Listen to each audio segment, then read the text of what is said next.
હળવદમાં રણમાં મીઠું પકાવતા અગરિયાઓને નુકસાન અંગે રજૂઆત। હળવદના કીડી, જોગડ, ટીકર સહિતના વિસ્તારોમાં પાણી ઘૂસ્યા। અગરિયાઓને 1.5 થી 2 માસની મહેનત અને 1.5 થી 2 લાખનું નુકસાન। અગરિયા હિતરક્ષક મંચે સરદાર સરોવરના નિયામકને કર્યું રજૂઆત। અગરના પાટામાં અવારનવાર પાણી ઘૂસી જતાં મોટા પાયે નુકસાન સર્જાયું। બેફામ વેડફાતા નર્મદાના પાણીને બંધ કરવા રજૂઆત કરવામાં આવી। અગરિયા હિતરક્ષક મંચના પ્રમુખ હરિણેશ પંડ્યાએ લખ્યો પત્ર। વિશાલ જયસ્વાલ, હળવદ, ડીપી ન્યૂઝ। નમસ્કાર। કચ્છના નાના રણમાં પરંપરાગત અગરિયાઓ પેઢી દર પેઢીથી મીઠું પકાવવા જાય છે અને કચ્છના નાના રણના બંને બાજુથી નર્મદાની મેઇન કેનાલ પસાર થાય છે।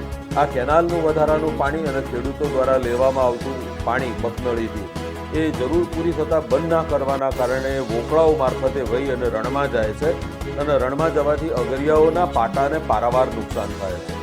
તાજેતરમાં ધાંગધ્રા અને હળવદ તાલુકાના કીડી અને જોગડ વિસ્તારમાં આવું પાણી પુષ્કળ પ્રમાણમાં છોડવામાં આવ્યું છે।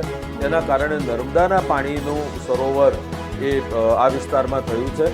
કેટલાક અગરિયાના પાટા ડૂબી ગયા છે અને હજી બીજા 150 પાટા જો આ પાણી બંધ ના થાય તો ડૂબી જશે અને આ લોકોની મહેનત 1.5-2 મહિનાની એટલે દરેકનો 1.5 થી 2 લાખનો ખર્ચો એ એમના માટે દેવા તરીકે થશે અને દેવું એ ક્યારેય ચૂકવી નહીં શકે।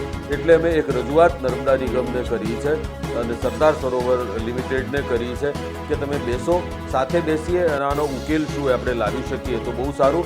આ પાણી જે છે એ કાંઠાના તળાવો, ચેકડેમો અને બીજા નાના મોટા ડેમમાં ભરી અને એનો વેડફાટ આપણે બચાવી શકીએ અને નર્મદા માટે આવેલો એવોર્ડ, એ એવોર્ડમાં પણ આ અંગેની વાત કરેલી છે કે વોટર લોગિંગ ના થવું જોઈએ, પાણીનો બગાડ ના થવો જોઈએ।